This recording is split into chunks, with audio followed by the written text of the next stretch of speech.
কিছু না, যা এখন এখান থেকে, নিজের চরকায় তেল দে। দিঘি বেশ কড়া গলায় ভাতিজিকে তাড়িয়ে দেওয়ার চেষ্টাই করলো ঝিলমিল। নাচর বান্ধা পুপির হাত ধরে টানতে টানতে বলে, তুমিও চলো ফুপি, একসাথে নিচে গিয়ে রাতে খাবারটা খাবো। দিঘি সন্ধিয়ান চোখে তাকে জেরা করার ভঙ্গিতে বলে, আজ হঠাৎ এত তেল মারছিস কেন আমায়? নির্ঘাত কোনো আকাম কুকাম করে এসেছিস তাই না? ঝিলমিল দাঁত কেলিয়ে চুরির দায় স্বীকার করার মতো করে বলে, চলোই না। আম্মু যদি মারতে আসে তুমি একটু বাঁচিয়ে দিও, চলো না এবার। দিঘিকে সঙ্গে নিয়ে শেষমেশ নিচে ডাইনিং স্পেসে আসে ছেলমেল। নিচে পা রাখতেই দিঘির বুকের ভেতরটা আচমকা থক করে ওঠে। খাবার টেবিলে চৌধুরী বাড়ির সবার সঙ্গে স্বয়ং বারিশও উপস্থিত। ফুটবল খেলা শেষে মেহরাজ ওকে জোর করে ধরে এনে ডাইনিং টেবিলে বসিয়েছে। দুই বন্ধু মিলে কোনো কিছু নিয়ে কথা বলছে আর খাচ্ছে। দিঘিকে হুট করে সামনে দিকে বারিশ বেশ সহজ গলায় বলে উঠছে, কে রে, কেমন আছিস? দিঘি নিজের ভেতর অস্বস্তিটুকু আড়াল করে আমতা আমতা করে জবাব দেয়, ভালো, তুমি কেমন আছো? ভালো। বারিশের সংক্ষিপ্ত উত্তর। ঝিলমিল আর দিঘি দুজনেই গিয়ে টেবিলে খালি আসন দুটোয় বসে পড়ে। একে একে পরিবারে বাকি সবাই ডাইনিংয়ে এসে নিজ নিজ জায়গায় বসে। টেবিলে চামচ প্লেটে চুংচাং শব্দে সাথে টুকটাক কথাও চলতে থাকে। নাজমা বেগম হঠাৎই পেছন থেকে এসে ঝিলমিলের কানটা হালকা মুচড়ে দিয়ে রাগত স্বরে বললেন, এবার আমি ওই পেয়ারা গাছটা কাটবো, তোকে কিছু বলবো না। আম্মু সবার সামনে এমন ডাইনির মতো চিল্লাফেলা কেন করো বলো তো? একদম মুখে মুখে তর্ক করবি না, চুপচাপ খা এখন। নাজমা বেগম প্লেটে ভাত বেড়ে দিতে দিতে ধমক দেন। এতক্ষণ শান্ত থাকা আলতাফ চৌধুরীও এবার মেয়ের দিকে তাকে একটু হেসে পড়লেন। এসএসসিতে তো কোনো মতে টেনে টুনে পাশ করেছো। এইচএসসি শুরু থেকেই কিন্তু একদম মন দিয়ে প্রিপারেশন নিতে হবে। এবার যদি A+ না আসে আমি কিন্তু তোমার উপর খুব রেগে যাব বলে রাখলাম।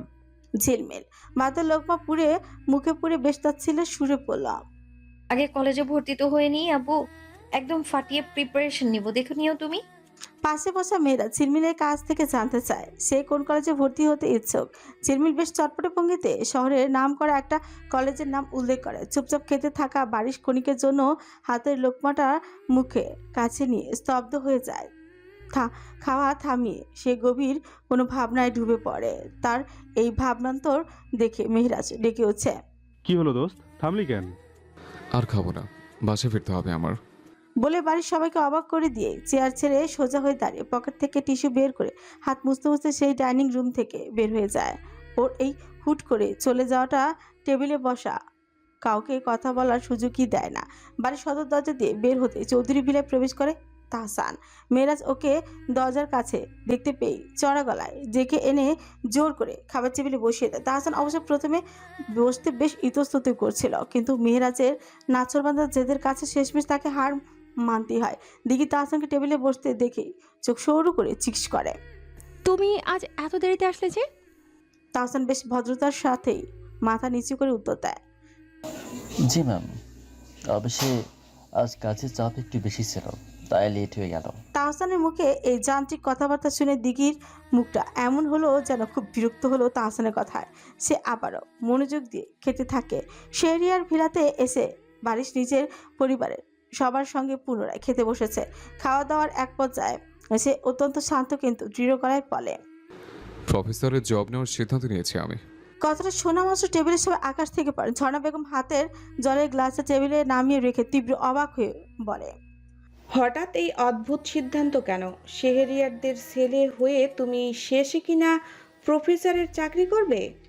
বারিশ নিজের প্লেট থেকে চোখ নাচ তুলেই শান্ত গলায় পাল্টা প্রশ্ন করে, কেন, শিক্ষকতা করা কি খুব খারাপ কোনো কাজ?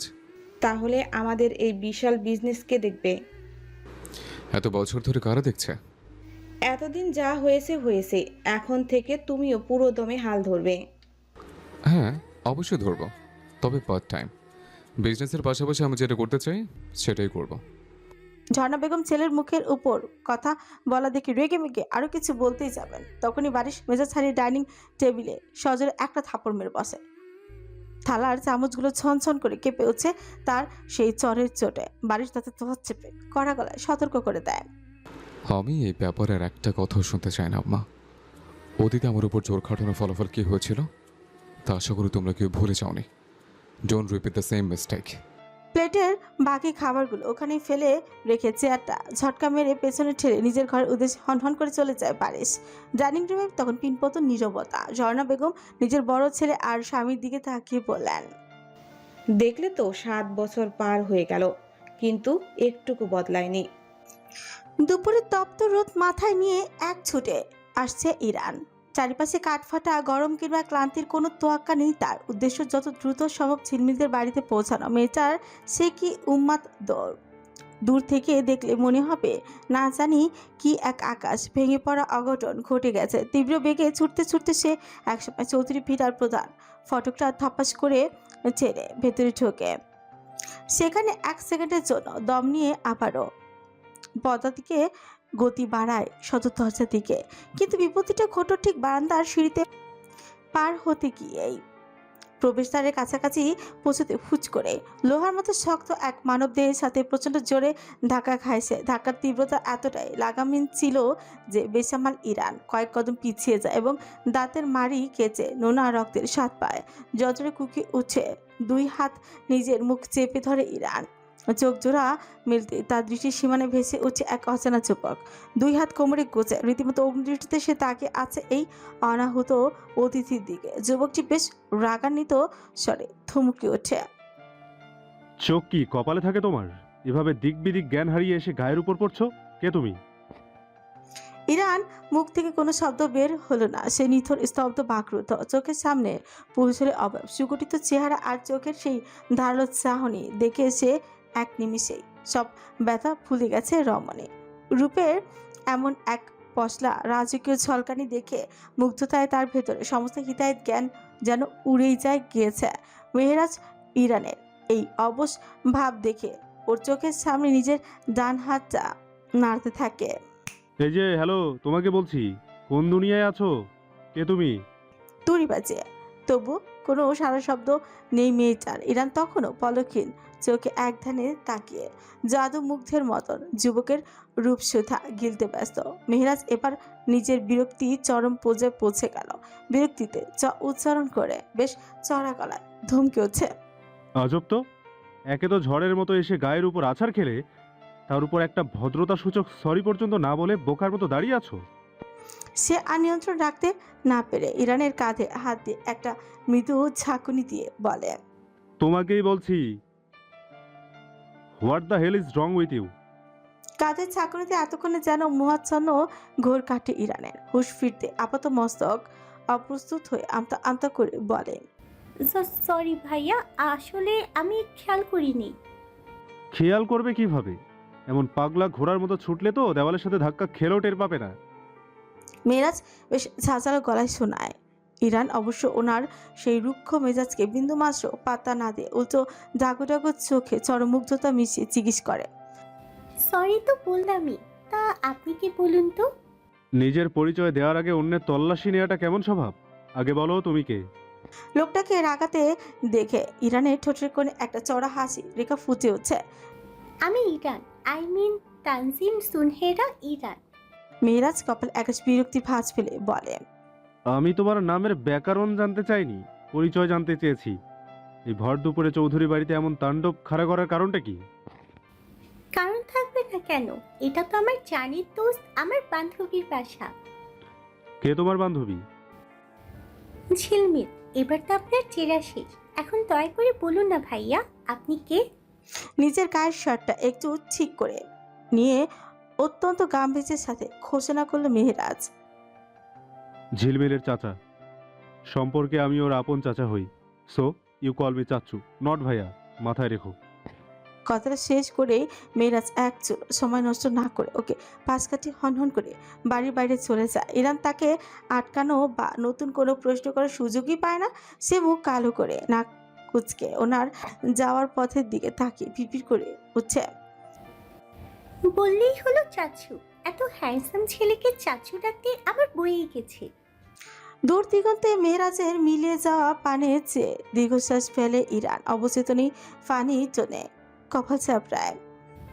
এমন খাইসটা চোখ দিস আল্লাহ, রাস্তার কুত্তা বিল্লাই বাদে চারি দেখি তারই ভাল লাগে। ধ্যাত, কি হয়েছে? কি বলিস এসব? নাজমা বেগম ইরানকে দেখতে পেয়ে সুথালেন, কিছু না আন্টি। ঝিলু কই? ঘুমাচ্ছে এখনো? দুপুর 12টা বাজছে, এখনো উঠিনি। না, মহারানী তো সে। ইরান সিঁড়ি বেয়ে উপরে ঝিলমিলে ঘরের দিকে রওনা দেয়, দরজা লক ঘুরিয়ে। ভেতরে ঢুকতে দেখলো পুরো রুম ঘুটঘুটে অন্ধকার। দিনের আলো বাহিরে রাজত্ব করলেও ঘরের ভেতরে যেন মাঝরাত নেমে এসেছে। ইরান মুখ বাঁকিয়ে অন্ধকার ঘরের ভেতরে পা বাড়ালো, সোজা গিয়ে জানালার ভারী পর্দাগুলো দুই হাতে দুই পাশে সরিয়ে দেয়। জানালার পাল্লাগুলো মেলে দিতে দুপুরে করা রোদ এসে সোজা আছড়ে পড়লো বিছানায় শুয়ে থাকা ঝিলমিল মুখের উপর। মুখ কুচকে মাথার উপর থাকা কলবাসা টেনে মুখ নিজের মুখে চেপে ধরল। ইরান কোমরে হাত দিয়ে দাঁড়িয়ে চড়া কলে ঠাকল। এই ঝিলু ওট বলছি। বেলা ডুবে তো দুপুর করাতে চললো, আর তোর এখনো ঘুম ভাঙছে না। ওঠ এবার। ঝিলমিল কোলবালিশের নিচ থেকে ঘুম জড়ানো বিরক্ত গলায় কোনো মতে আওড়ালো। ধুর, ডিস্টার্ব করিস না তো, ঘুমোতে দে।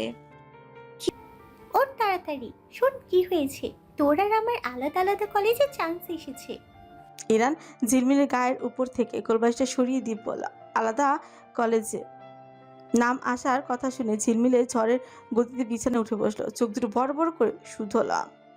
সত্যি এক কলেজে আসেনি? হাহ, না মিথ্যা। তোর আর আমার একই কলেজেই সিট পড়েছে, একদম আমরা যেটা চেয়েছিলাম ওটাতেই। এই জন্যই তোকে বলতে এসেছি, তুই তো আর এসব চেক করে দেখবি না। ঝিলমিল ক্ষণিকের জন্য স্তব্ধই থেকে পরক্ষণেই ইরানকে জড়িয়ে ধরে বলা।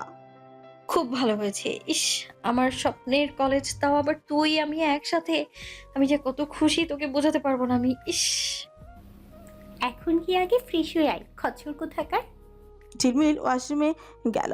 এর মাঝে নাজমা বেগম এসে দুই বান্ধবীর জন্য দুপুরে খাবার রেখে গেলেন। একটু পর মুখ মুছতে মুছতে ওয়াশরুম থেকে বের হলো ঝিলমিল। ইরান তাকে বের হতে দেখি বলল। তোর চাচু যে এসেছে আমায় তো বলিসনি। বললে কি করতি? উল্টো বলতি এসেছে তো কি হয়েছে, এখন আমি নাচবো নাকি? এই কারণেই বলিনি। কে জানে তোর চাচু যে। কতটুকু বলেই থেমে গেল ইরান। ঝিলমিল চিবানো থামিয়ে দিয়ে জিজ্ঞেস করলাম। আমার চাচু কি? কিভাবে আবার পড়বো? শুধু পড়ার উপর থাকবো? একদম সেরাদের সেরা স্টুডেন্ট হব আমি। দেখিস তুই, আগের মতো ফাঁকিবাজি আর করবো না। এইচএসসি তে A+ আনবো। ইরান খাওয়া থামিয়ে ঝিলমিলকে বেশ ফুটিয়ে দেখলো। ঝিলমিল কপাল কুচকে বললাম। একদমই এভাবে দেখবি না আমার দিকে। তুই জাস্ট দেখিস নিজেকে কেমন বদলে ফেলি। শুধু তুই নোস, আমার আম্মু পর্যন্ত নিজের মেয়েকে চিনতে পারবে না। দুই বান্ধবী মিলে আরো কিছুক্ষণ গল্প করলো। বিকেলে গড়ানোর আগে ইরান বিদায় নিয়ে ঝিলমিলের লিভিং রুমের দিকে এলো।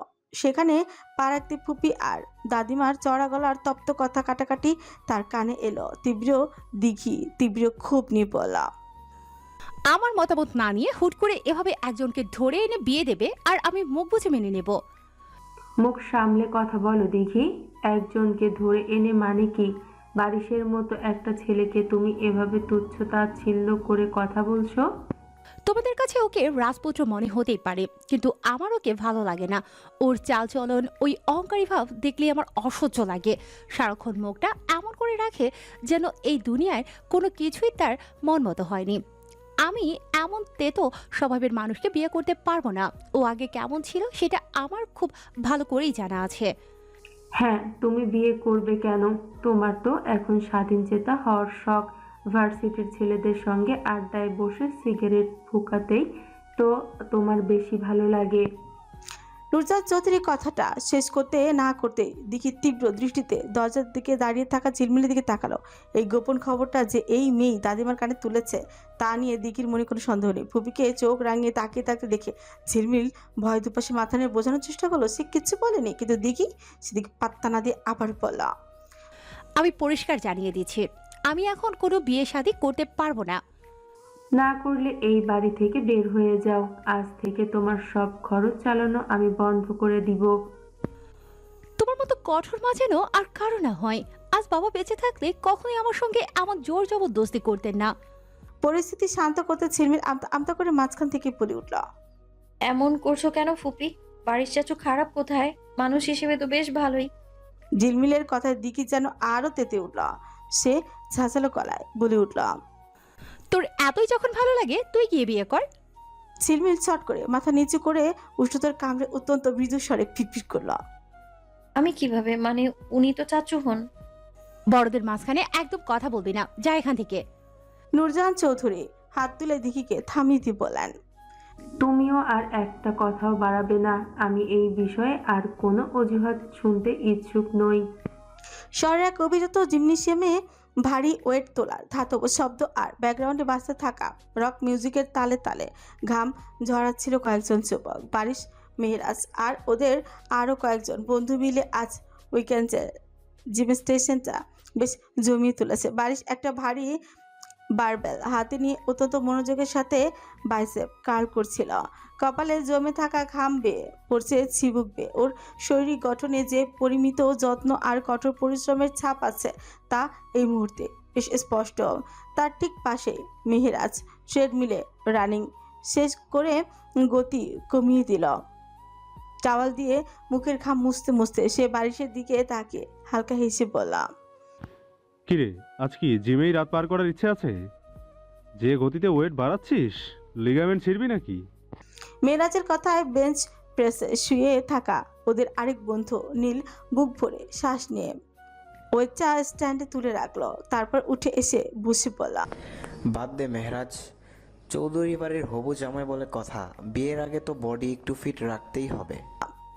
বারিশ নিজের কাছে মগ্ন, বন্ধুদের হাসা হাসি আর খোঁচাখুচি যেন ওর কান পর্যন্ত পৌঁছাচ্ছে না। সে অত্যন্ত মনোযোগের সাথে লাস্ট সেটটা শেষ করার দিকে নজর দিয়েছে। ঠিক তখনই বেঞ্চের উপর রাখা ওনার ফোনটা ভাইব্রেট করে কেঁপে উঠলো। একটা নতুন মেইল এসেছে। বারিশ বারবেলটা সাবধানে স্ট্যান্ডে লক করে রেখে উঠে বসলো। কপালে জমে থাকা ঘামটা হাতের উল্টো পিঠ দিয়ে মুছে ফোনটা হাতে নেয়। সেদিন একটা কলেজে প্রফেসরের পোস্টের জন্য অ্যাপ্লাই করেছিল। স্ক্রিনে আসা মেলটাই মূলত সেই কনফার্মেশন লেটার। ওর অ্যাপয়েন্টমেন্ট ফাইনাল হয়েছে। সেটা শুধু কলেজ না, কলেজ ভার্সিটি দুটোই। মেলটা দেখে বাড়ি শান্ত হয়ে উঠে দাঁড়ালো। টাওয়াল দিয়ে ঘাড় আর মুখের ঘাম মুছতে মুছতে সবার উদ্দেশ্যে বলল, আমি কলেজে জয়েন করেছি। এতক্ষণ যে যার মতো আড্ডাই দিচ্ছিল আর হাসাহাসি করছিল। বারিশের এই আকস্মিক ঘোষণায় সবার হাসির রোল এক লহমায় থেমে গেল। প্রত্যেকে চরম বিস্ময় নিয়ে তাকালো ওর দিকে। নীলের হাতের পানির বোতলটা থামিয়ে রেখে চোখ কপালে তুলে বলল, কলেজে মানে? Are you planning to get admitted in college again at this age? তুই আবার কলেজে ভর্তি হবি কেন? বাড়ির শার্টের হাতা দুটো কোনোই পর্যন্ত গুটিয়ে নিতে নিতে নির্লিপ্ত গলায় বলল, স্টুডেন্ট হিসেবে নয়, শিক্ষক হিসেবে। মেয়েরাজের দ্রুত চেজমিল থেকে নেমে বারিশের সামনে এসে দাঁড়ালো। ওর কপালে হাত দিয়ে ওর জ্বর দেখার ভান করে বললাম, সুস্থ আছিস তুই? তুই করবি শিক্ষকতা? মানে সিরিয়াসলি বারিশ? বারিশ ওর হাতটা কপাল থেকে সরিয়ে দিয়ে বিরক্ত গলায় বলল, এত নাটক করছিস কেন? নাটক তুই করছিস। তোদের এত বড় পারিবারিক ব্যবসা আছে, তার উপর তোর আর আমার যৌথ অর্থায়নে কানাডায় একটা আইটি স্টার্ট আপ কোম্পানি বা রিয়েল এস্টেট প্রজেক্ট চলছে। এসব প্রজেক্ট ছেড়ে তুই কলেজে গিয়ে শিক্ষকতা করবি? আর শোন, এখন আবার বলিস না কানাডার প্রজেক্ট দুটো আমাকে একাই হ্যান্ডেল করতে হবে, কারণ আমার নিজেরও পারিবারিক ব্যবসা আছে। এখন থেকে সেটাও আমাকে ফুল টাইম দেখতে হবে। আমি কি তোকে একবার বলেছি এসব ছেড়ে দেব? সব থাকবে, সাথে আমি যেটা চাই ওটাও। মেরাজ কিছুক্ষণ ওর দিকে স্তব্ধ হয়ে তাকিয়ে রইল। তারপর অবিশ্বাস্য গলায় জিজ্ঞেস করল, মানে তুই সত্যি জব করবি? হ্যাঁ, বাচ্চাদের পড়াবো। বারিশ আর কোনো ব্যাখ্যা দেওয়ার প্রয়োজনই মনে করল না। কাঁধে ব্যাকপ্যাকটা ঝুলিয়ে জিম থেকে বের হয়ে এলো। পার্কিং লটে এসে 2 দিন আগে কেনা নিজের জুকাটি প্যানিগাল বাইকটা স্টার্ট দিয়ে সোজা বাড়ির দিকে রওনা দিল। বাসার সামনে এসে বাইক থামাতে জারিফ প্রায় দৌড়ে ওর সামনে চলে এলো। ও বেশ উত্তেজিত গলায় বলল, তোমার অপেক্ষাতেই ছিলাম চাচু, বাইকটা একটু দাও না, বন্ধুদের সাথে রাইডে যাব। বলতে বলতে সে বারিশের মাথা থেকে হেলমেটটা চেনে নিয়ে নিজের মাথায় পরে ফেলো। বারিশ এক মুহূর্তের জন্য ওর কাণ্ড দেখলো। তারপর কোনো কথা না বলে হেলমেটটা পুনরায় জারিফের মাথা থেকে খুলে নিজের হাতে এনে বলল, তোর না নিজস্ব একটা বাইক আছে? আরে ধুর, আমারটা তো সাধারণ একটা 150 সিসির বাইক, আর তোমারটা তো আস্ত একটা দানব। বন্ধুদের সামনে একটু ভাব মারব, তোমারটা দাও প্লিজ চাচু। Sorry, you know my rules and never share my personal stuff. তাই বলে আমাকেও দিবে না? আমি তো তোমার ছেলের মতোই, দাও না প্লিজ। জাস্ট একটা চক্কর দিয়ে চলে আসবো। নিজের ছেলে হলেই দিতাম না, আর তুই তো ছেলের মতো। বেশি শখ থাকলে তোর বাপকে গিয়ে বল এমন একটা কিনে দিতে। এটা আমি নিজের টাকা কিনেছি, কাউকে দেবো না। সর। জারিফ প্রচন্ড বিরক্ত আর ক্ষোভ ভরা চোখে চাচাকে বাসার ভিতর ঢুকে যাওয়া দেখলো। ও বিড়বিড় করে গালিও দিল। এদিকে লিভিং এরিয়াতে পা রাখতে জারিফের ছোট বোন জারেন চাচার পথ আটকে দাঁড়িয়ে গেল। গম্ভীর মুখে বলল, তুমি খুব খারাপ চাচু। কেন? আমি কি করেছি? এত বছর পর তুমি বিদেশ থেকে এসেছো, অথচ আমাদের জন্য কিছুই আনোনি। আবার বাইরে গেলেও আমার জন্য একটা চকলেট পর্যন্ত নিয়ে আসো না। 8 বছরে জারিন খুব করুণ গলায় নিজের অভিমানটা উগড়ে দিল। বারিশ মেয়েটার ওই চুকুনি অভিমান মুখের দিকে তাকিয়ে একটু নরম হলো। জারিনকে কাছে টেনে নিয়ে মাথায় হাত বুলি দিয়ে আদর করে বলল, আমি যখন কানাডায় ছিলাম তখন তো তুই একদিন আমার সঙ্গে ফোনে কথা বললি না। একটাবার বললে আর যাই হোক তোর জন্য কিছু একটা নিয়ে আসতাম। রান্নাঘর থেকে শিলি বেগমের বের হতে হতে বললেন, তাই বলে এমন খালি হাতে কেউ বিদেশ থেকে আসে বারিশ? 7-7টা বছর পর তুমি দেশে ফিরলে, অথচ পরিবারের মানুষগুলোর জন্য একটা সুতাও আনলে না। বাড়ির শিলি বেগমের কথা কোনো উত্তরই দিল না। ও সত্যি একটা কানা করিও আনেনি। নিজের প্রয়োজনীয় কয়েকটা কাপড় একটা ব্যাগে পুরে ঝ্যাং ঝ্যাং করে চলে এসেছে। বিদেশ থেকে ফিরতে হলে যে সবার জন্য উপহার কিনতে হয়, এই সাধারণ জাগতিক নিয়মটা ওর মাথাতে আসেনি।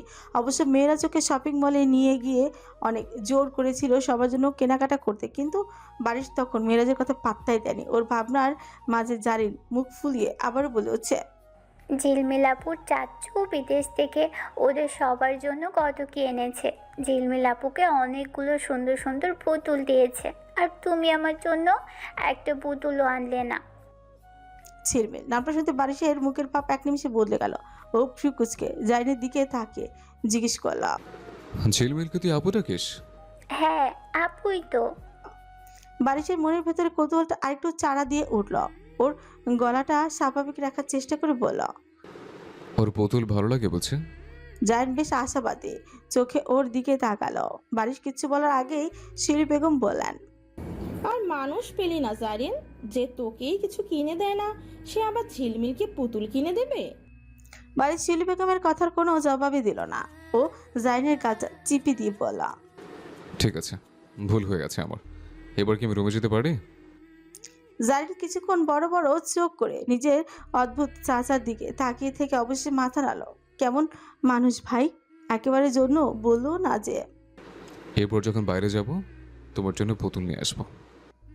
বারিশ নিজের ঘরের দিকে যেতে যেতে বুয়াকে কফির অর্ডার দিল। রুমের ভিতরে পা রেখে গা থেকে শার্টটা আলগা করতেই খোলা বেলকুটির ওপাশ থেকে ভেসে এলো বাংলা গানের এক মৃদু স্বর।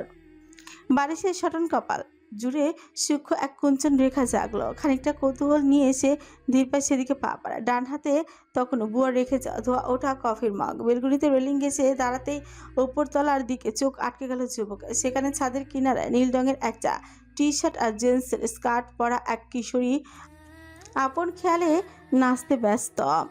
মাথার উপর মেঘ জমেছে, 2-1 ফোঁটা শ্রাবণ বিন্দু ঝরে পড়েছে চত্বরে। ছাদের দরজার পাশে রাখা ছোট্ট সাউন্ড বক্সে গান বাজছে, আর সেই তালের সাথে তাল মিলে অদ্ভুত সব অঙ্গভঙ্গি করে চলেছে চৌধুরী বাড়ির নাতি ঝিলমিল।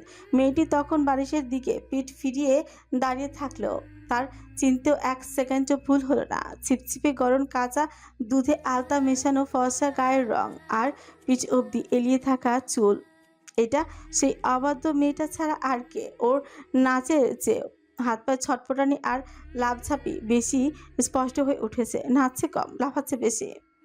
জল তরঙ্গে ঝিলমিল ঝিলমিল ঢেউ তুলে সে যায়। ঝিলমিল? বারিশ আনমনে নামটা উচ্চারণ করলো। ঘাটটা সামান্য উঁচে ফিকুচকে সেদিকে তাকিয়ে রইল সে। গানের তালের সাথে মিলিয়ে মেয়েটা সত্যি সত্যি যেন কোনাকুনি কোনো দিকে চলে গেল, একদম বারিশের চোখের আড়ালে। বারিশ কফির মগটা রেখে ছটপট রুম থেকে বের হয়ে নিজের বাসার ছাদের দিকে গেল। সে নিজেও জানে না কেন সেখানে যাচ্ছে। ছাদের শেষ ধাপে পা রাখতেই পুরো অবয়বে কিশোরীটি ধরা দিল তার চোখে। চঞ্চল ঝরনার ছল ছল ছলি মাঠের পথে এসে জল তরঙ্গে ঝিলমিল ঝিলমিল ঢেউ খেলে সে যায়, শুকনো পাতার নূপুর পায়ে নাচিয়েছে ঘুরিনি বাই, জল তরঙ্গে ঝিলমিল ঝিলমিল ঢেউ খেলে সে যায়। মেয়েটা এখন আর নাচে না, ছন্দ থেমে গেছে তার। ফুল গাছ থেকে কিছু ফুল ছিঁড়ে সে ছাদের রেলিং ঘেঁষে দাঁড়ালো, তারপর ফুলগুলো হাত দিয়ে কুচি কুচি করে ছিঁড়ে নিজের উপরেই ছড়িয়ে দিল পাপড়ি বৃষ্টির মতো। ঝিলমিল দাঁড়িয়ে আছে ওদের ছাদের একদম অপর প্রান্তে, আর বাড়ির শেহরিয়ার ভিলার এই অংশে তাদের ছাদে কোনো রেলিং নেই। সে নিজেও একদম সীমানার কাছাকাছি চলে এসেছে। এবার সে দেখলো মেয়েটা রেলিংয়ের উপর উঠে শূন্যে পা ঝুলিয়ে বসার প্রস্তুতি নিচ্ছে। এক মুহূর্তে অসতর্কতায় মারাত্মক দুর্ঘটনা ঘটে যেতে পারে। বারিশের বুকের ভিতরে কেমন যেন থক করে উঠল। সে হাত বাড়ি মেয়েটাকে বাধা দেওয়ার জন্য চিৎকার করতে চাইল, কিন্তু যা অঘটন ঘটার তা বারিশের সঙ্গেই ঘটে গেল। ভেজা ছাদের শ্যাওলা পড়া পিচ্ছিল মেঝেতে পা পিছলে মুহূর্তে নিয়ন্ত্রণ হারছে। সোয়েটার ছিটকে চলে গেল শূন্যে। বারিশের গলা চিরে তখন শুধু একটা শব্দই বের হয়ে এলো, হোয়াট দ্য ফাক। ধপাস করে বস্তা পড়ার মতো বিকট শব্দ হলো। বাড়ির নিচে কনস্ট্রাকশনের কাজের জন্য রাখা ছিল একটা মোটা বালির স্তূপ। বাড়ির সজরে গিয়ে আছড়ে পড়লো সেটার উপর, একদম গেড়েই গেল। ডান হাতটা বালির ভেতরে অদ্ভুতভাবে মুচড়ে গেল। তীব্র একটা মোচড়ানি ব্যথা টের পেল ও। হাতটা নিশ্চিত মুচকে বা ভেঙে গেছে, কিন্তু সেই ব্যথাটা বেশিক্ষণ অনুভব করার সুযোগও পেল না সে। অত উপর থেকে আচার খাওয়ার চোট সরাসরি এসে লেগেছে ওর মাথায়। মাথার এক পাশটা যেন চরচর করে ফেটে রক্তে গড়িয়ে পড়ার উপক্রম হলো। চোখ মেলে তাকানোর চেষ্টা করলো বারিশ, তবে একঝাক জোনাকি পোকা ছাড়া আর কিছুই দেখলো না। বিড়বিড়ালো, ইডিয়েট, স্টুপিড মেয়ে। ব্যথার তরঙ্গ শিরদাঁড়া পেয়ে মাথার গিয়ে ধাক্কা দিতেই লাগলো। মনে হলো মাথাটা শর্ট সার্কিট হয়ে চোখের সামনে জ্বলন্ত স্ক্রিন হঠাৎই বন্ধ হয়ে যাওয়ার মতো পুরো পৃথিবীটা 1 সেকেন্ডের মধ্যে ব্ল্যাকআউট হয়ে গেল। কোনো কিছু ভাবা বা বোঝার আর কোনো সুযোগই রইল না। মূর্তির সব ফাঁকা, একদম ডিরেক্ট অজ্ঞান।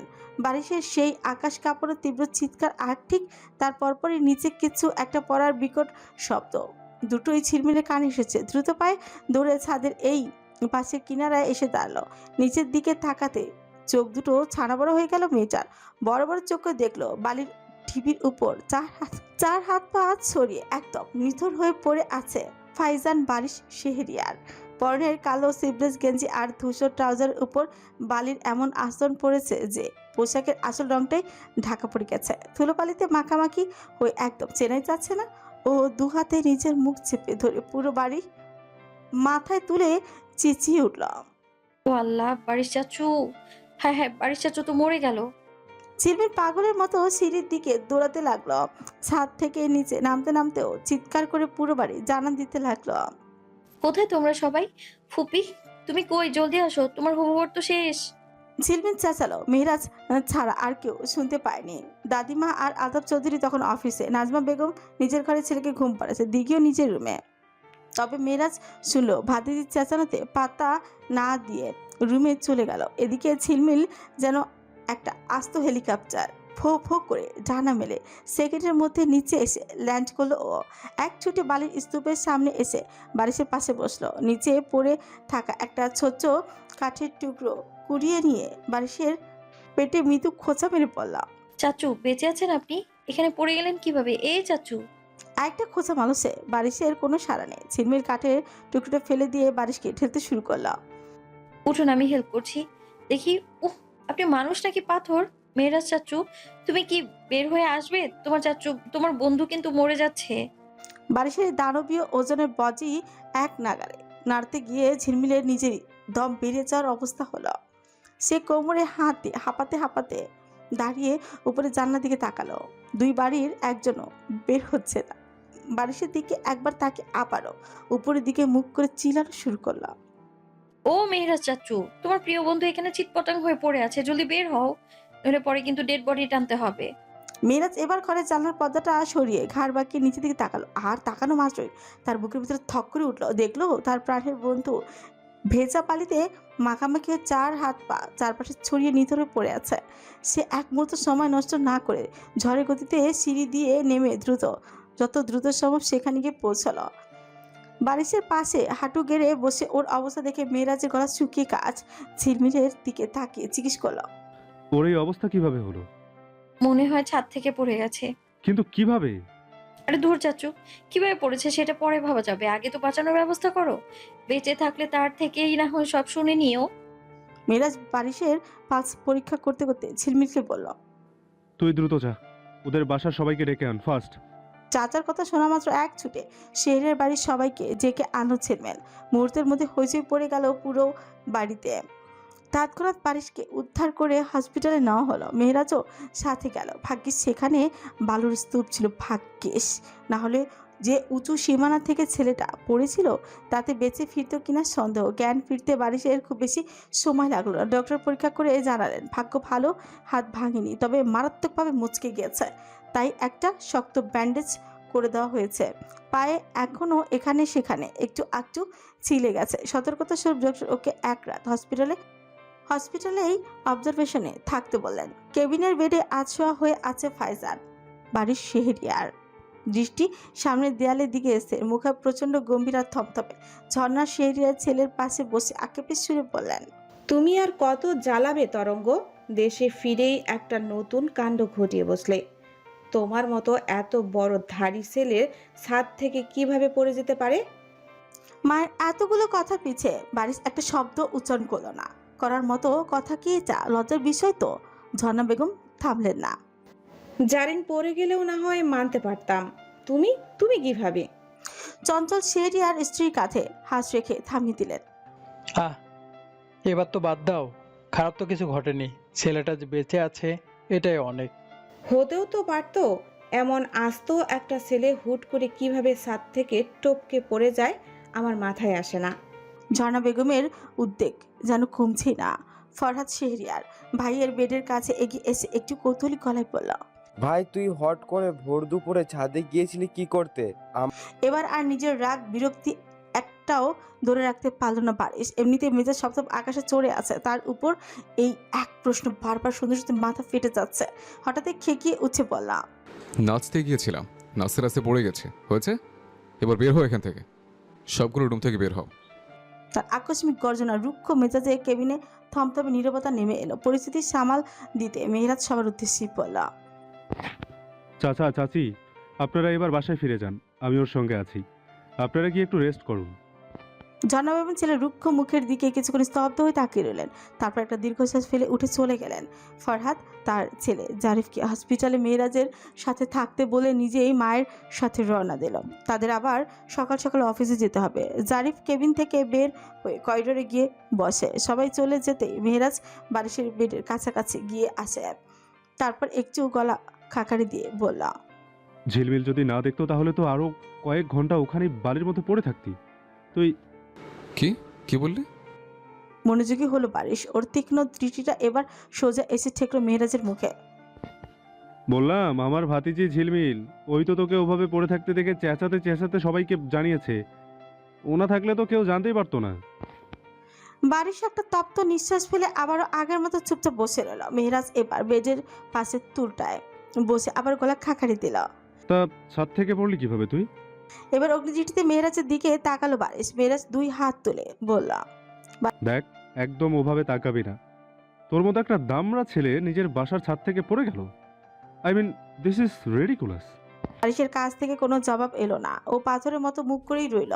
বেশ কিছুক্ষণ নীরবতা আর বিরাজ করলো কেবিনে। বারিশ নিজের মুচকে যাওয়া হাতটার দিকে তাকালো, তারপর একদম নিচু আর গম্ভীর গলায় বলল, তোর ভাতিজি লীলা খেলা দেখতে গিয়ে আমার 12টা বেজেছে, ওকে বলে দিস আমার সামনে যাতে না আসে, ধরে আছাড় মারবো আমি। মানে ও আবার কি করেছে? জানি না।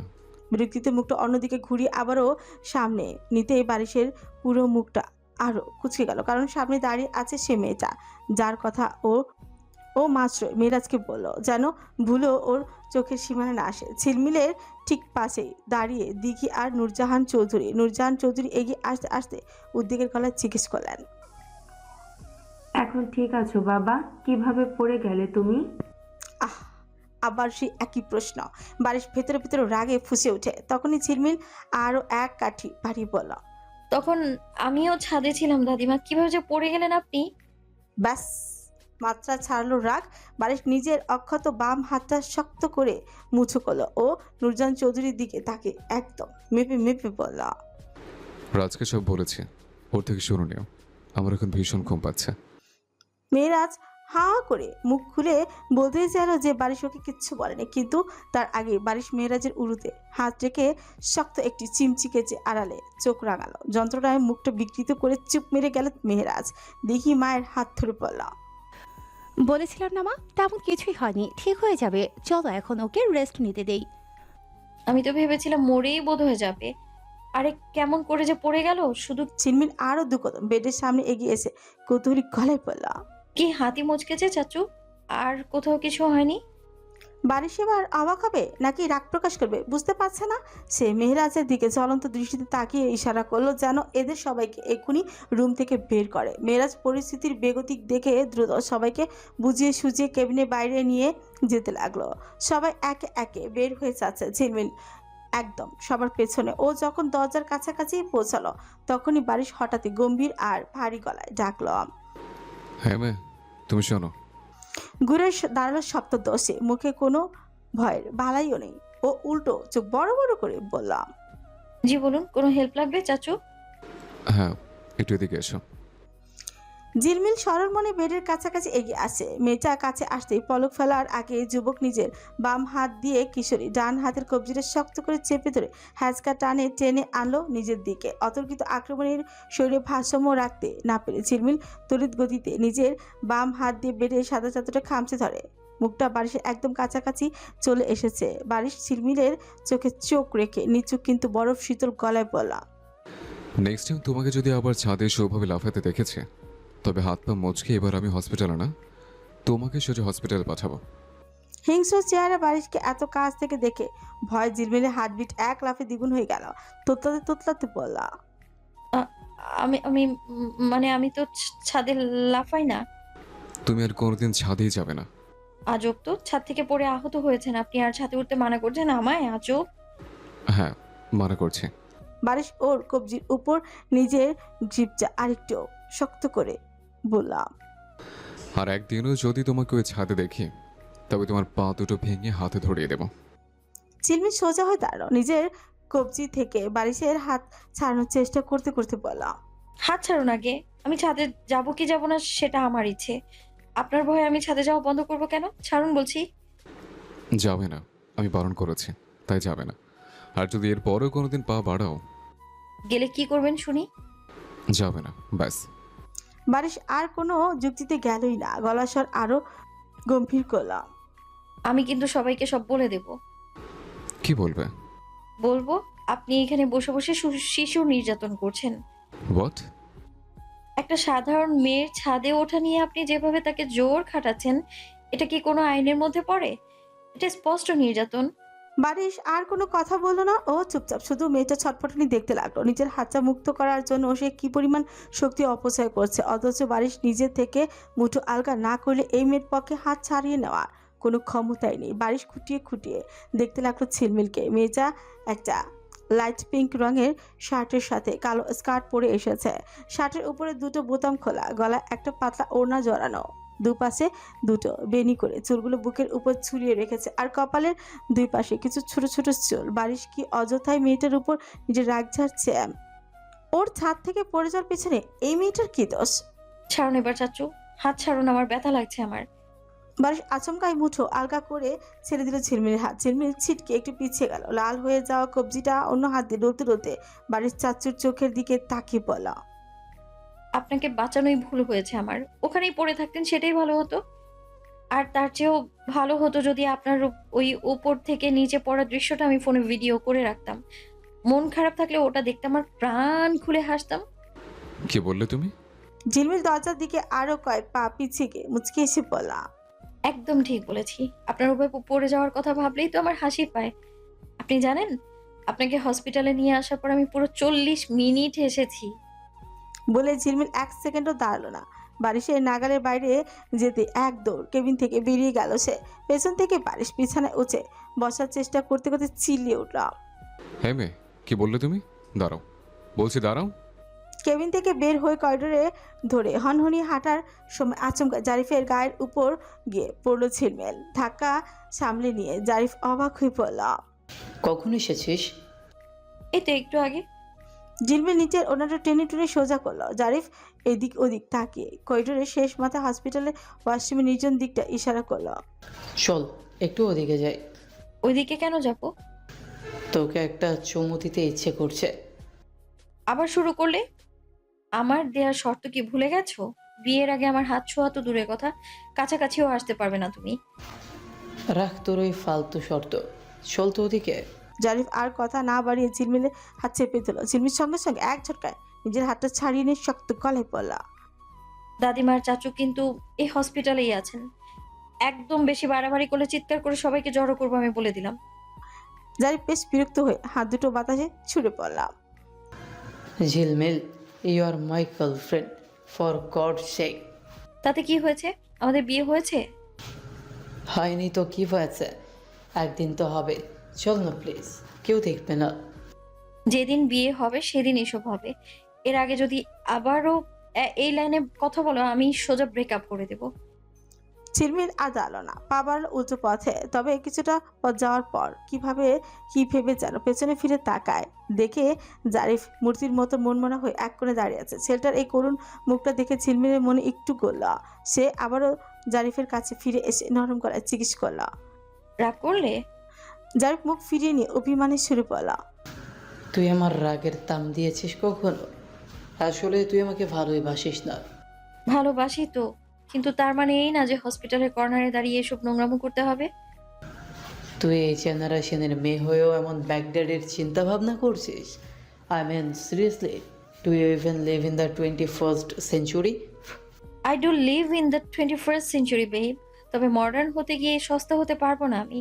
এবার মুখটা প্যাঁচার মতো করে না রেখে তোমার চাচার সেবা করো, গিয়ে যাও।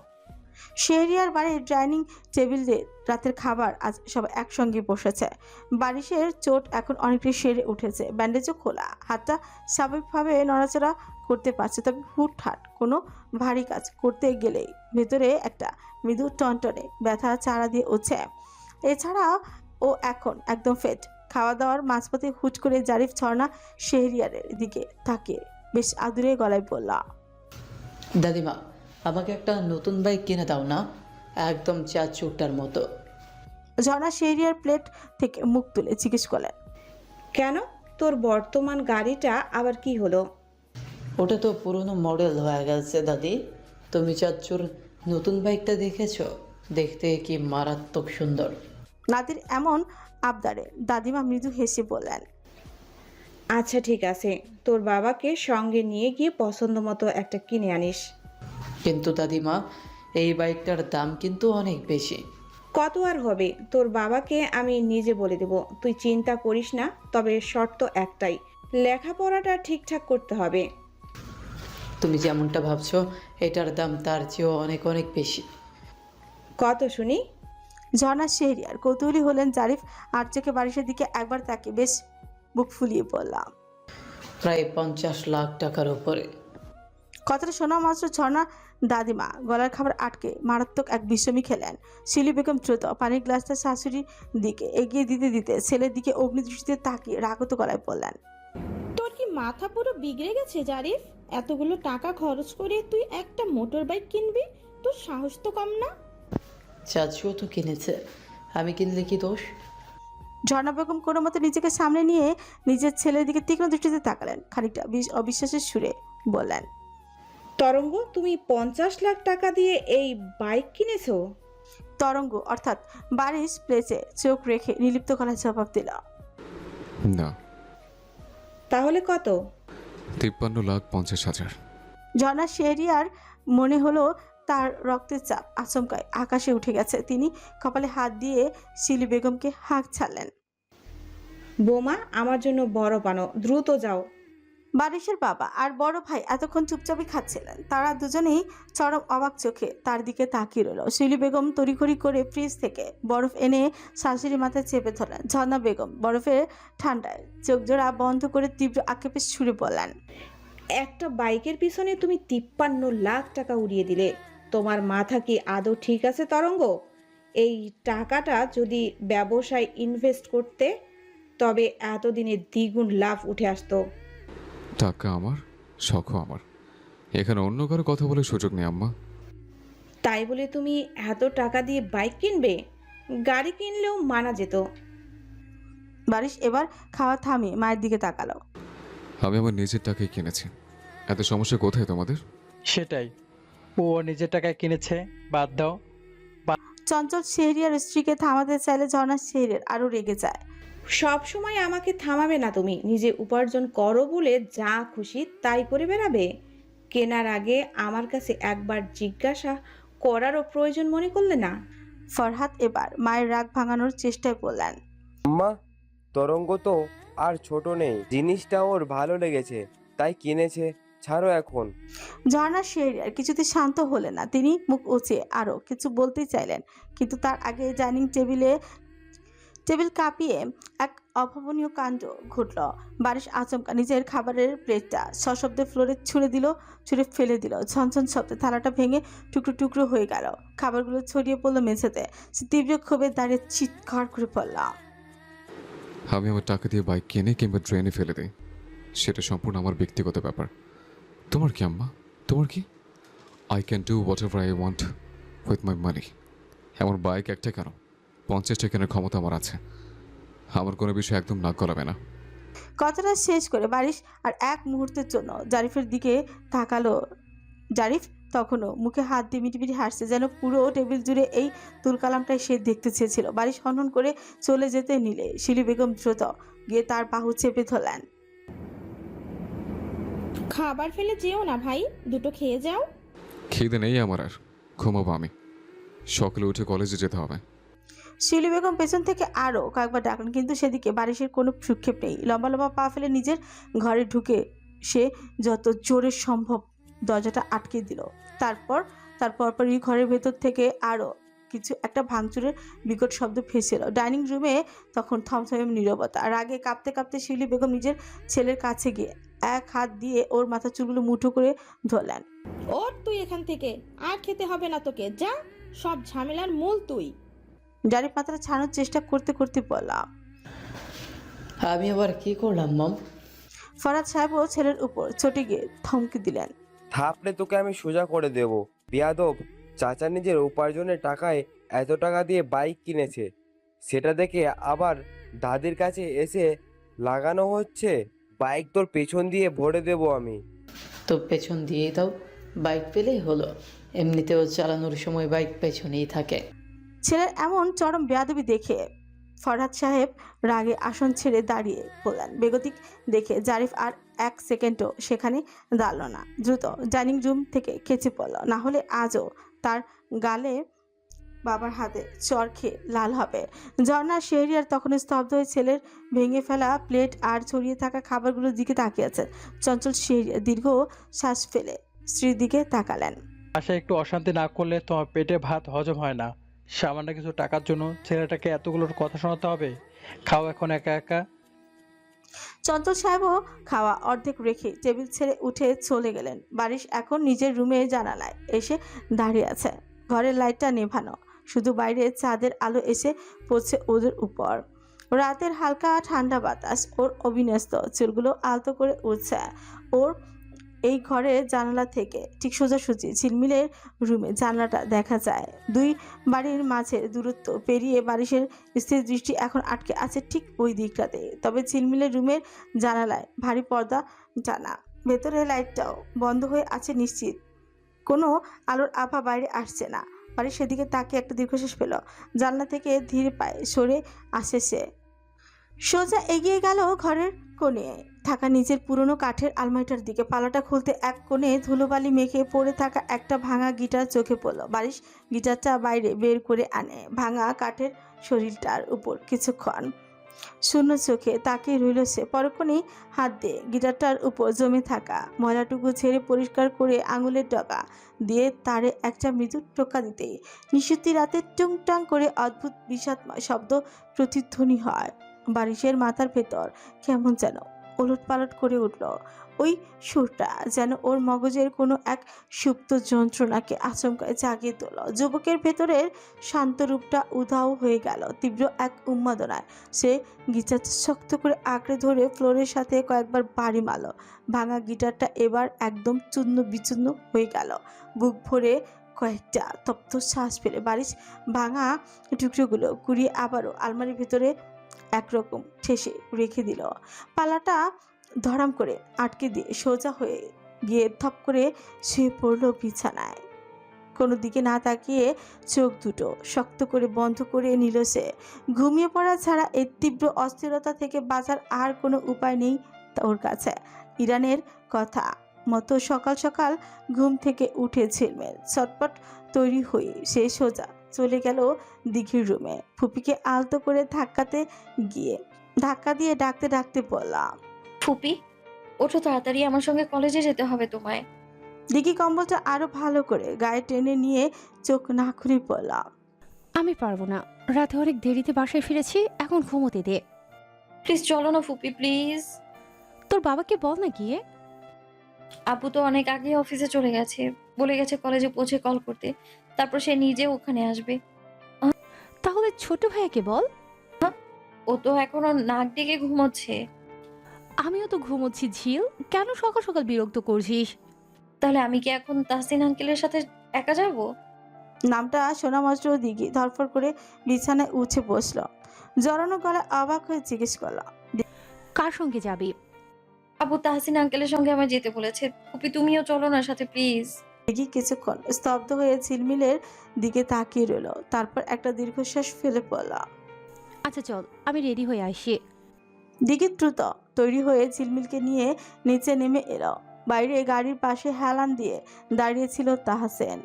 ওদের আসতে দেখে সে সোজা গিয়ে ড্রাইভিং সিটে বসলো। ঝিলমিল পেছনের সিটে গিয়ে বসার সাথে সাথে দিঘি গিয়ে বসলো সামনে, ঠিক তাহসানের পাশের সিটটায়। গাড়ি স্টার্ট দিল তাহসান। দিঘি আর চোখে একবার তাহসানের গম্ভীর মুখের দিকে তাকিয়ে মৃদুস্বরে জিজ্ঞেস করলাম, খেয়েছো তুমি? না। তাহসিনের সংক্ষিপ্ত উত্তর। পেছন থেকে ঝিলমিল বেশ উৎসাহ নিয়ে বলল, ফুপি কলেজের প্রথম দিন তুমি কার সঙ্গে গিয়েছিলে? বাবার সাথে। তাহসিন আঙ্কেল তুমি কার সাথে গিয়েছিলে? একা। স্টিয়ারিং এ চোখ রেখে শান্ত গলায় বলল তাহসিন। বাহ, আর আমি ফুপির সাথে যাচ্ছি। ঝিলমিল বেশ গর্বের সাথে বলল। তাহসিন লুকিং গ্লাসে ঝিলমিলের দিকে তাকিয়ে জিজ্ঞেস করলাম, অনুভূতি কেমন তোমার? খুব ভালো আঙ্কেল। গাড়ি যখন কলেজের কাছাকাছি পৌঁছালো ঝিলমিল তখন মোবাইল বের করে আলতাফ চৌধুরীকে কল দিয়ে এবং জানিয়ে দিল যে তারা পৌঁছে গেছে। মেয়ের কথা মতো আলতাফ সাহেব অফিস থেকে বের হয়ে কলেজের সামনে চলে এলেন। কলেজের গেটে গাড়ি থামাতে নিজের বাবাকে দেখতে পেয়ে চট করে গাড়ি থেকে নেমে দৌড়ে চলে গেল ঝিলমিল। তাহসিনও গাড়ি লক করে নামার জন্য উদ্যত হতে এদিকে শক্ত করে ওর হাত চেপে ধরে থামিয়ে দিলাম। নামবে না তুমি? দিঘির গলার স্বর এবার গম্ভীর। তাহসিন হাতটা ছাড়ানোর চেষ্টা না করেই প্রশ্ন করলাম, কেন? আবার বলছো কেন? তুমি ইদানিং আমাকে এত এড়িয়ে চলো কেন তাহসিন? আপনি সেটা ভালো করেই জানেন ম্যাম। না, আমি জানি না। এমনি এড়িয়ে চলি, কোনো কারণ নেই। না, তুমি বলবে কেন এড়িয়ে চলো। তাহসিন এবার দিঘির চোখের দিকে তাকে ছাঁচা গলায় বলল, আমি চাই না আপনার আর কোনো আচরণের জন্য আমার চাকরিটা চলে যাক। আমার জন্য তোমার চাকরি কেন যাবে? বললাম তো, আপনি সব জানেন। তার মানে তুমি আমার অনুভূতি বোঝো না? বোঝো তুমি তাহসিন, খুব ভালো করে বোঝো। আর বোঝো বলেই আমার সঙ্গে তুমি এমন করছো। দিঘি আচমকা তাহসিনকে জড়িয়ে ধরে ধরা গলায় বলল, তাহসিন আই লাভ ইউ। তুমি কেন আমার সাথে এমন করছো? তাহসিন শক্ত হাতে দিঘিকে নিজের থেকে সরিয়ে দিল, কিছুটা রুক্ষ আর পেশাদার গলায় বলল, ম্যাম, আপনি অযথা পাগলামো করছেন। নিজের জায়গাটা একবার দেখুন আর আমারটাও দেখুন। আমাদের মাঝে কোনো তুলনা হয় না। চুপ কর তুমি। আপনি চুপ করুন। আপনি যদি আমার সাথে এর বড় এমন আচরণ করেন তবে আমি পুরো বিষয়টা নূরজাহান ম্যাডামকে বলতে বাধ্য হব। বাবার হাত ধরে ঝিলমিল কলেজের আঙিনায় পা রাখলো। আলতাফ চৌধুরী তাকে নিয়ে সরাসরি চলে গেলেন প্রিন্সিপালের কক্ষে। আলতাফ সাহেবকে দেখা মাত্র প্রিন্সিপাল চেয়ার ছেড়ে উঠে দাঁড়িয়ে বেশ উষ্ণভাবে হাত মেলালেন, কারণ তাদের পূর্ব পরিচয়টা বেশ ভালো। পিয়নের কাছে চায়ের অর্ডার দিয়ে তারা কিছুক্ষণ ঝিলমিলের ভর্তি সংক্রান্ত বিষয় আলোচনা করলেন। এরপর প্রিন্সিপাল নিজেই তাদের একাদশ শ্রেণীর ভর্তির দায়িত্বে থাকা শিক্ষকের রুমে পাঠিয়ে দিলেন। করিডোর ধরে বাবার হাত ধরে হাঁটার সময় মেয়েটার চোখে মুখে ছিল তুমুল উচ্ছ্বাস। সে উৎসুক দৃষ্টিতে চারিপাশে দেখছিল আর কাউকে খুঁজছিল। এই কলেজের ভার্সিটি সেকশনে পড়ে জারিফ। মূলত ওর কাছাকাছি থাকার ইচ্ছে থেকে ঝিলমিল এখানে ভর্তি হতে চেয়েছে, কিন্তু পুরো ক্যাম্পাসের কোথাও জারিফের দেখা মিললই না। হাঁটতে হাঁটতে একসময় তারা সেই নির্দিষ্ট কক্ষে এসে পৌঁছালো যেখানে নতুন শিক্ষার্থীদের ভর্তির কাজ চলছে। সেখানে তখন উপচে পড়া ভিড় ছেলে সামনে যেতেই আলতাফ সাহেব আর ঝিলমিল দুজনে আকাশ থেকে যেন টুপ করেই পড়ল, কারণ শিক্ষকের আসনে যিনি গম্ভীরে বসে আছেন তিনি আর কেউ নন, মেহেরাজের বন্ধু, অর্থাৎ তাদের পাশের বাড়ির ছেলে বারিশ। কিন্তু এটা কিভাবে সম্ভব? ছেলেটার চোখে চশমা আর চুলের স্টাইলও বারিশের এমন না যেমনটা এই স্যারের চুলগুলো পেছনের দিকে সেট করে রাখা। বাবা মেয়ে একে অপরের দিকে অবিশ্বাস্য দৃষ্টিতে তাকালো, তারপর আবারও চোখ ফেরালো সেই ব্যস্ত যুবকের দিকে। চোখে চশমা এঁচে অত্যন্ত মনোযোগের সাথে সে অভিভাবকদের সাথে ফর্ম দেখছে আর শিক্ষার্থীদের ভর্তির প্রতিক্রিয়া সম্পূর্ণ করছে। কিছুক্ষণ পর ভিড় কিছুটা হালকা হতে আলতাফ সাহেব ঝিলমিলকে নিয়ে শিক্ষকের টেবিলের সামনে চেয়ারটায় দুটো বসলেন। ঝিলমিল এক দৃষ্টিতে সেই মুখের দিকে তাকিয়ে থাকতে থাকতে আসন গ্রহণ করল। আলতাফ চৌধুরী টেবিলের ওপাশে বসা যুবকের দিকে থাকে মুচকে হেসে বললেন, আপনি দেখতে হবু আমাদের পাশের বাড়ির বারিশের মতো। মানে চোখে চশমাটা না থাকলে পুরো ওই অসভ্য ছেলেটার কপি পেস্ট মনে হতো আপনাকে। তাই নাকি? অসভ্য? চশমার উপর দিয়ে তাকে শিক্ষক বেশ কৌতূহলী দেখালেন।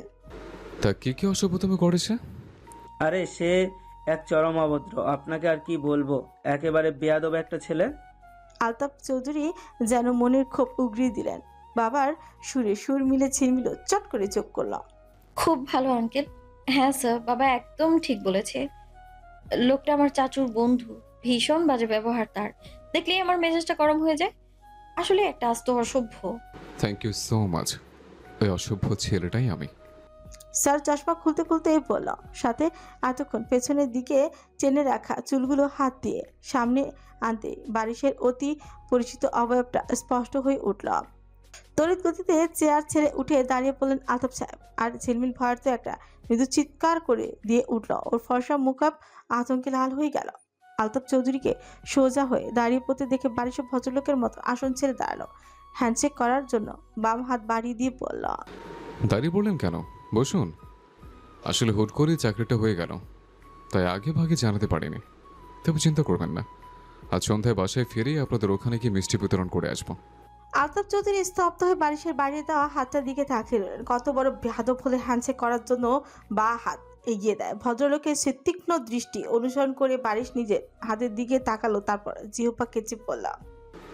ও সরি। এবার সে ডান হাতে বাড়ি দিল, কিন্তু আলতাফ চৌধুরী যেই হাত মেলাতে নিজের হাতটা বাড়লেন, বারিশ বিদ্যুৎ গতিতে হাতটা টেনে নিয়ে পড়ল। থাক, বাদ দিন, আপনার হাতে জীবনও থাকতে পারে। অপমানে আলতাফ চৌধুরীর চোখ দুটো রাগে লাল হয়ে উঠল। বারিশ অবশ্য সেদিকে পাত্তা না দিয়ে মুখে হাসি ঝুলিয়ে বলল, আরে বসুন না। আলতাফ চৌধুরী আর এক মুহূর্ত সেখানে থাকতেই চাইলেন না। তিনি মেয়ের দিকে তাকিয়ে কড়া গলায় বলেন, মামনি, জি আব্বু। চলো এখান থেকে, আমি তোমাকে এর চেয়ে অনেক ভালো কলেজে ভর্তি করাবো। না আব্বু, অসম্ভব, আমি এখানেই ভর্তি হব। কথা শোনো ঝিলমিল। এখানে কি সমস্যা আব্বু? এখন তো আরো ভালো হলো, আমার চাচু আছে এখানে, তাই না চাচু? শেষের অংশটুকু ঝিলমিল বেশ সংকোচ আর জড়তা নিয়েই বলল, কারণ মাত্র কয়েক সেকেন্ড আগেই এই লোকটার নামে এক গাদা বদনাম সে নিজের মুখেই করেছে। বারিশ বাঁকা হেসে কঞ্চন নামে জবাব দিল, একদম ঠিক বলেছে মামনি, তবে আমার ব্যবহার নিয়ে ভেবো না, এখানে সেটা আরো দ্বিগুণ খারাপ হবে। কোনো সমস্যা নেই চাচু, আমি মানিয়ে নেব। বারিশ ফ্রমটা হাতে নিয়ে কলম খোরাতে খোরাতে বলল, দেখা যাক।